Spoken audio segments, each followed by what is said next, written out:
আইয়ুহাল্লাযীনা আমানু কু আনফুসাকুম ওয়া আহলিকুম নারা। আল্লাহ সুবহানাহু ওয়া তাআলা ডাক দিলেন, ইয়া আইয়ুহাল্লাযীনা আমানু, হে ওই সমস্ত মানুষ, ওই সমস্ত ব্যক্তিবর্গ যারা কিনা ঈমানের দাবিতে দাবিদার, যারা ঈমান আনয়ন করেছো। কু আনফুসাকুম, তোমরা নিজেরা বাঁচো, ওয়া আহলিকুম নার, এবং তোমার পরিবার পরিজন অধীনস্থ যারা রয়েছে তাদেরকে বাঁচাও। ওয়া আহলিকুম নার, জাহান্নামের আগুন থেকে। প্রসিদ্ধ ঘটনা, হযরত ওমর রাদিয়াল্লাহু তাআলা আনহুর জামানায় যখন ওমর রাদিয়াল্লাহু তাআলা আনহু খেলাফতের অবস্থায় ছিলেন, তখন একজন বাবা এসে বললেন, ইয়া আমিরুল মুমিনিন, খলিফাতুল মুসলিমিন, আমার সন্তান আমার হক আদায় করে না।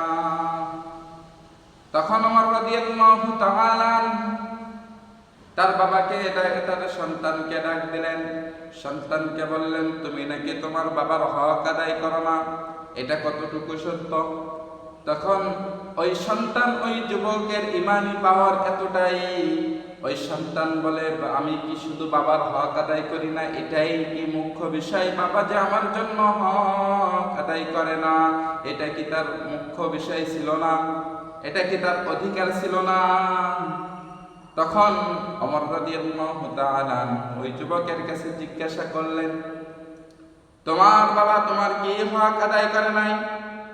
তখন ওই সন্তান বলে, প্রত্যেক সন্তানের ভূমিষ্ঠ হওয়ার পূর্বে, ভূমিষ্ঠ হওয়ার আগে তার জন্য যেই হক রয়েছে, যেই পাওনা রয়েছে, সেটা হলো নেককার মা ব্যবস্থা করা। নেককার মা ব্যবস্থা করা সর্বপ্রথম বাবার জন্য হক, বাবার জন্য দায়িত্ব, প্রথম এবং প্রধান দায়িত্ব। এই দায়িত্ব যদি বাবা গাফেল হয়, এই দায়িত্বে যদি বাবা পরিপূর্ণ দায়িত্ববান না হতে পারে, ওই সন্তান ভবিষ্যতে বড় ভয়ঙ্কর হবে, ওই সন্তান ভবিষ্যতে সুসন্তান হবে না। তারপরে 2 নাম্বার হক রয়েছে, সে হক হলো সন্তান ভূমিষ্ঠ হওয়ার পরে, ভূমিষ্ঠ হওয়ার পরে না, ভূমিষ্ঠ হওয়ার আগে। ভূমিষ্ঠ হওয়ার আগে ওই সন্তানের জন্য নেক দোয়া করা। নেক দোয়া কেমন হবে? আল্লাহ সুবহানাহু ওয়া তাআলা এটাও শিক্ষা দিয়েছেন ইব্রাহিম আলাইহিস সালাতু ওয়াস সালামের মাধ্যমে। কি দোয়া বলতে হবে? রব্বি হাবলি মিনাস সালিহিন, হে আল্লাহ আপনি আমাকে নেককার সন্তান দান করেন। যদি সন্তান নেককার হয় তাহলে লাভ কি? শুনে রাখো, ইব্রাহিম আলাইহিস সালাতু ওয়াস সালাম যখন ইব্রাহিম আলাইহিস সালাতু ওয়াস সালাম বৃদ্ধ বয়সে আল্লাহর কাছে সন্তান চাইলেন এবং সন্তানকে সুসন্তান চাইলেন। রব্বি হাবলি মিনাস সালিহিন, আমাকে নেককার সন্তান দান করেন। নেককার সন্তান যখন ভূমিষ্ঠ হলেন, ভূমিষ্ঠ হওয়ার পরে ইব্রাহিম আলাইহিস সালাতু ওয়াস সালাম স্বপ্নে দেখলেন তার সন্তানকে জবাই করতেছে। সন্তানও জানে বাবা একজন নবী, বাবার স্বপ্ন কখনো মিথ্যা হতে পারে না। বাবার স্বপ্ন হলো ওহী, এটা আল্লাহর পক্ষ থেকে আদেশ।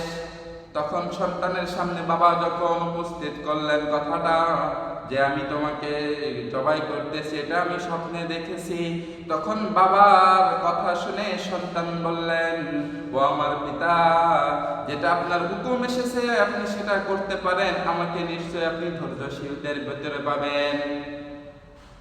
যখন একটা কাজের জন্য সন্তানের কাছে পরামর্শ নেবে, সন্তানকে বলবে, তখন সন্তান ওইটা ভালোভাবে উপস্থাপন করার চেষ্টা করবে। এটা হলো নেককার সন্তান। যদি নেককার সন্তান না চাইতে পারো তাহলে বৃদ্ধা বয়সে বৃদ্ধাশ্রমে যাবার উপযুক্ত ব্যক্তি হবে তুমি। তো এই সন্তান দুনিয়ার মুখে ভূমিষ্ঠ হওয়ার আগে এই হকটা আদায়, এই দুইটা হক, এক হলো নেককার মা, 2 নম্বর হলো সন্তানের জন্য নেক দোয়া।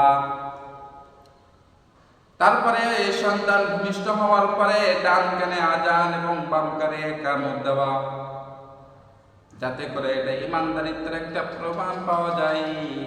সন্তানের কানের ভিতরে, কানের পাশে আওয়াজ দেওয়া, আজানের আওয়াজ, আজান ইকামতের আওয়াজ যখন কানের ভিতরে যাবে, ওই সন্তানটা আল্লাহর দিকে মুতাওয়াজ্জহ হতে বেশিক্ষণ লাগলো না।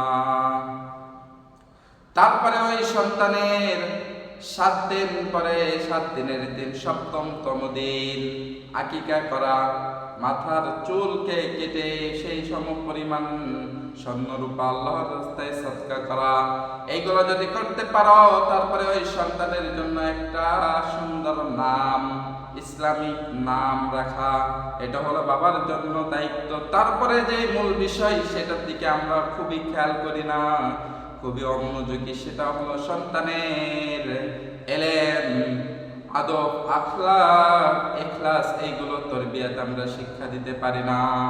সন্তানকে জাহান্নাম থেকে বাঁচার জন্য 4টা উপদেশ, 4টা কাজ শিক্ষা দিতে হয়। 1 নম্বরে ঈমান, 2 নম্বরে আমল, 3 নম্বরে ইখলাস, 4 নম্বরে আদব।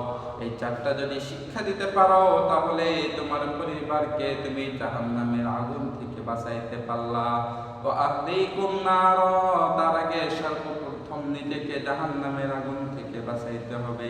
ইয়া আইয়ুহাল্লাযীনা আমানু কু আনফুসাকুম ওয়া আহলিকুম নার, তোমরা নিজেরা সর্বপ্রথম জাহান্নামের আগুন থেকে বাঁচো এবং তোমার পরিবার পরিজনকে জাহান্নামের আগুন থেকে বাঁচাও।